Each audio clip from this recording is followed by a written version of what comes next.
Penelope Cruz stars in new films opposite Seth Rogen, Olivia Wilde, and Johnny Depp. Cruise Control.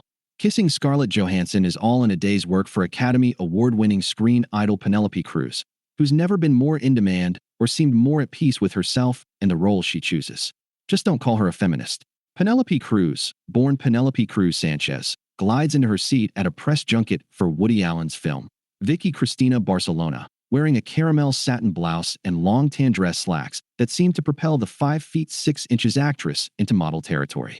With a sapphire and diamond ring glinting off her water glass, a gift from husband and 9-time co-star Javier Bardem, the Spanish bombshell radiates a reserved, if almost Renaissance appeal. A far cry from her typical acting roles, which beg her to be nude, nutty, and explosively female. Cruz is celebrated as much for her Spanish accent, which Josh Brolin jokes is fake, as the kiss with Scarlett Johansson in the aforementioned film, a role that yielded Cruz an Academy Award for Best Supporting Actress. With dark hair beyond her shoulders and warm espresso-colored eyes, this modern-day Sophia Loren appears she could charm a snake and kill a burglar in the same fair swoop. Cruz has been on everybody's radar every side of the Pacific, with several films in production, including comedy drama The Invite, starring Seth Rogen, Edward Norton, and Olivia Wilde, and the thriller Day Drinker, starring Johnny Depp, plus a rumored reunion with Alan in Wasp. Wilde will direct The Invite, a provocative date night comedy inspired by the Spanish film Sentimental. According to the official synopsis, The Invite is about a couple who invites the neighbors over, igniting an evening full of unexpected twists and turns, revealing deeply repressed emotions and unexplored sexuality. Day Drinker tells the tale of a private yacht bartender who encounters an enigmatic onboard guest, Depp. They soon find themselves entangled with a criminal figure, Cruz, and connected in ways nobody foresees. The project represents the 4th time Depp and Cruz have starred together in a movie after Blow, Pirates of the Caribbean, On Stranger Tides, and Murder on the Orient Express. When Penelope smiles, it's as though she's resigned herself to being beautiful, accepted it the way you surrender to an overly sunny or overcast day.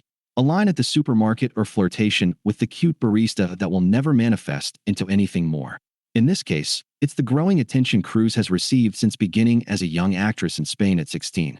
She first began her work with 2-time Oscar-winning director, screenwriter, and friend, Pedro Almodóvar, and has worked with him steadily ever since. However, she seems equally at home in the States.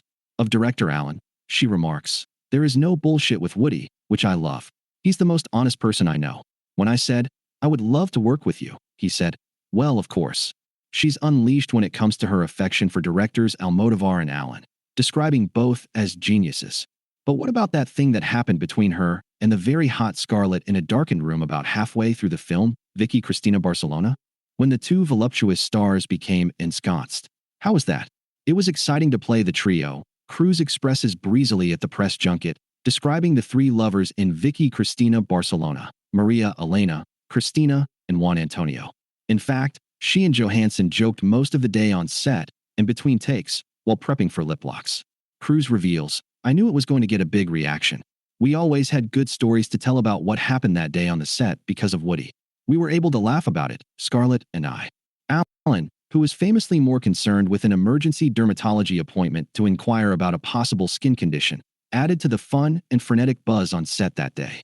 Still, that little kiss in Maria Elena's darkroom had big consequences, causing such a frenzy in mainstream media that even Penelope must have been a little surprised. Right? "It's fine," she reassures. "I knew it was going to be like that." As a forthright photographer vying for the same man as a much younger, blonder, and whiter Johansson, Cruz as Maria Elena charmed not only director Woody Allen, but America, too. With a best friend in fiery Salma Hayek, who portrayed bisexual Mexican artist icon Frida Kahlo in Frida, it's not surprising that the multilingual Cruz tries not to judge a role she is offered.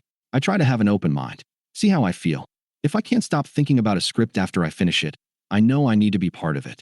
It doesn't happen a lot," Cruz reveals to Collider.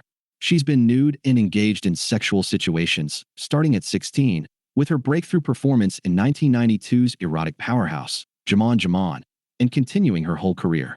However, Cruz tells Esquire UK, "I'm not comfortable talking about it. Doing it is fine. Talking about it makes me uncomfortable." Having grown up in the spotlight, with over 3 decades to her name, Cruz is now considering directing, though not just yet.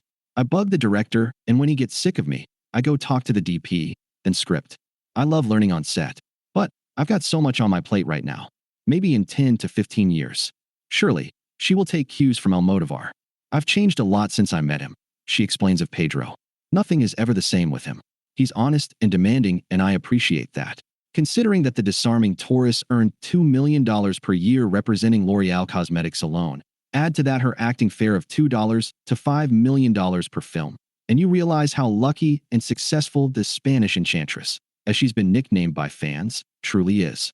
It's science fiction where I come from, Cruz admits, to grow up and be an actress.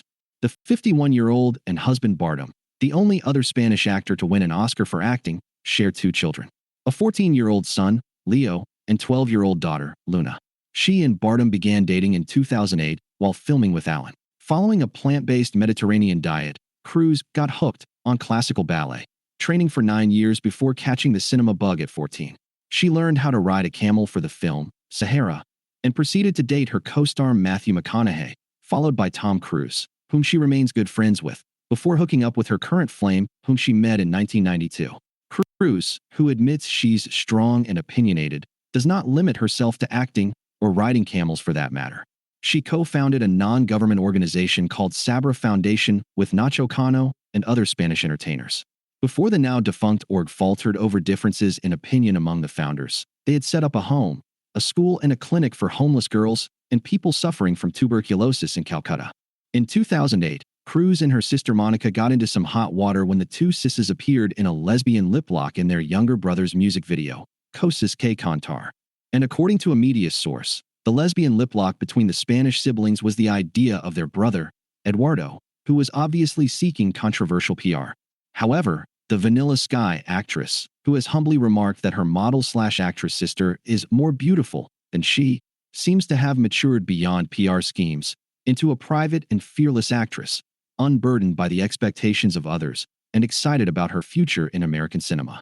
While she doesn't seem to model her career after anyone, Cruz enamors that Audrey Hepburn is to her an ultimate belle époque. She was a great actress, admired and unique. But what does the raven-haired icon think of the term feminist? Has she ever mentored a younger woman? Does she feel pressure to be something in particular? I've had a lot of strong, beautiful women in my life, Cruz tells me, and I'm grateful for that. I don't feel comfortable giving advice, unless it's to people very close to me. I don't consider myself a role model or a feminist, no. I'm kind of allergic to labels. You cannot live your life looking at yourself from someone else's point of view. This interview originally appeared in Diva magazine, but was updated today with the latest news.